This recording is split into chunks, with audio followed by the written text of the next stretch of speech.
কোন কোন প্রাণী খাওয়া আমাদের জন্য হারাম? পবিত্র কোরআন এবং হাদিসের আলোকে আমরা জানব কোন প্রাণীগুলা খাওয়া আমাদের দেহের মারাত্মক ক্ষতির কারণ হতে পারে।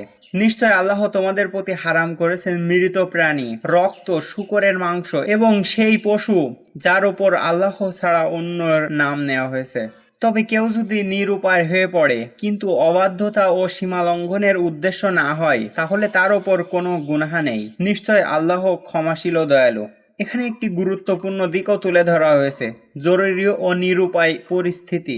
যদি কেউ এমন অবস্থায় পড়ে যায় যেখানে বেঁচে থাকার জন্য সেই নির্দিষ্ট জিনিস ছাড়া আর কোনো কিছু না থাকে এবং সে ইচ্ছাকৃতভাবেই অবাধ্য ও সীমা লঙ্ঘনের উদ্দেশ্য না করে, তাহলে তার ওপর কোনো গুনাহ হবে না।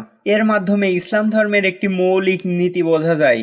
ধর্মে কঠোরতা নয়, বরং মানবিকতা ও প্রয়োজনের প্রতি সহানুভূতি রয়েছে। এটি পবিত্র আল কোরআনের সূরা বাকারার 153 নম্বর আয়াত। আল্লাহ তাআলা বলেন পবিত্র আল কোরআনে সূরা মায়েদার 3 নম্বর আয়াত। এই আয়াতে আল্লাহ কয়েকটি জিনিস স্পষ্টভাবে হারাম করেছেন: মৃত পশু, রক্ত, শূকরের মাংস এবং আল্লাহ ছাড়া অন্যের নামে জবাহ করা পশু। শুধু কি খাচ্ছি তাই নয়, প্রাণীর মৃত্যু কিভাবে হয়েছে সেটাও গুরুত্বপূর্ণ। গলা চেপে মারা, আঘাতে মারা, পোড়ে মারা, সিংহের কামড়ে মারা, এসব ক্ষেত্রে সেই প্রাণী হারাম। তবে একটি গুরুত্বপূর্ণ ব্যতিক্রম আছে। যদি প্রাণীকে জীবিত অবস্থায় পেয়ে আল্লাহর নাম দিয়ে জবাই করা হয়, তাহলে তা হালাল হতে পারে। কিন্তু আল্লাহ দয়ালু। যদি কেউ ক্ষুধার কারণে নিরুপায় হয়ে পড়ে, হারাম প্রাণী ছাড়া হালাল কোনো খাবার না পায়, না খাইতে পারলে মারা যাবে এমন অবস্থায়, শুধু তার জন্য ওই মুহূর্তে জীবন বাঁচানোর জন্য খাইতে পারবে। এই আয়াত আমাদের শেখায় শুধু নিয়ম নয়, বরং আল্লাহর প্রতি অনুগত্য, সচেতনতা এবং ইসলাম একটি ভারসাম্যপূর্ণ জীবন ব্যবস্থা। আবু হুরায়রা রাদিয়াল্লাহু তাআলা আনহু থেকে বর্ণিত, রাসূল সাল্লাল্লাহু আলাইহি সাল্লাম বলেছেন, প্রত্যেক দাঁতওয়ালা হিংস্র প্রাণী যারা শিকার করে খায় সেগুলো খাওয়া হারাম।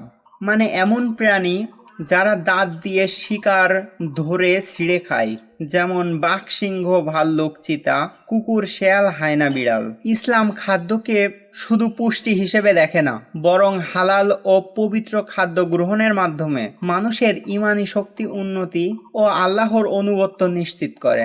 হারাম পাখি। ইবনে আব্বাস রাদিয়াল্লাহু তাআলা আনহু থেকে বর্ণিত, রাসূল সাল্লাল্লাহু আলাইহি সাল্লাম বলেন, দাঁত বিশিষ্ট হিংস্র পশু এবং নখওয়ালা শিকারী পাখি খেতে নিষেধ করেছেন। ঈগল, বাজ পাখি, শকুন, চিল, পেঁচা এই ধরনের পাখি।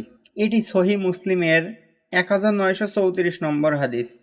গৃহপালিত গাধা। হযরত জাবের বিন আব্দুল্লাহ রাদিয়াল্লাহু তাআলা আনহু থেকে বর্ণিত, খাইবারের যুদ্ধের সময় নবী সাল্লাল্লাহু আলাইহি ওয়াসাল্লাম গাধার গোশত খেতে নিষেধ করেন এবং ঘোড়ার গোশত খাওয়ার অনুমতি দিলেন।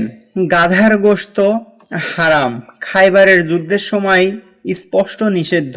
ঘোড়ার গোশত হালাল, খাওয়া জায়েজ, মাকরু নয়। হাদিসটি সহিহ বুখারী শরীফের 5520 নম্বর হাদিস। অপবিত্র ও ঘৃণ্য প্রাণী। আমাদের আশেপাশে প্রাণীদের মধ্যে কোন প্রাণীগুলো খাওয়া যাবে না? যেসব প্রাণী ময়লা, মলমূত্র, মৃতদেহ খায়।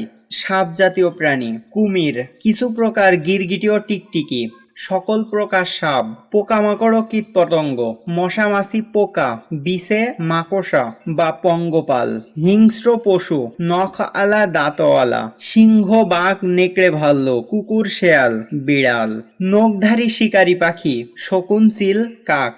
অন্যান্য সাধারণ নির্দিষ্ট প্রাণী, শূকর, গৃহপালিত গাধা, হাতি, বন্য গাধা, মৃত প্রাণী।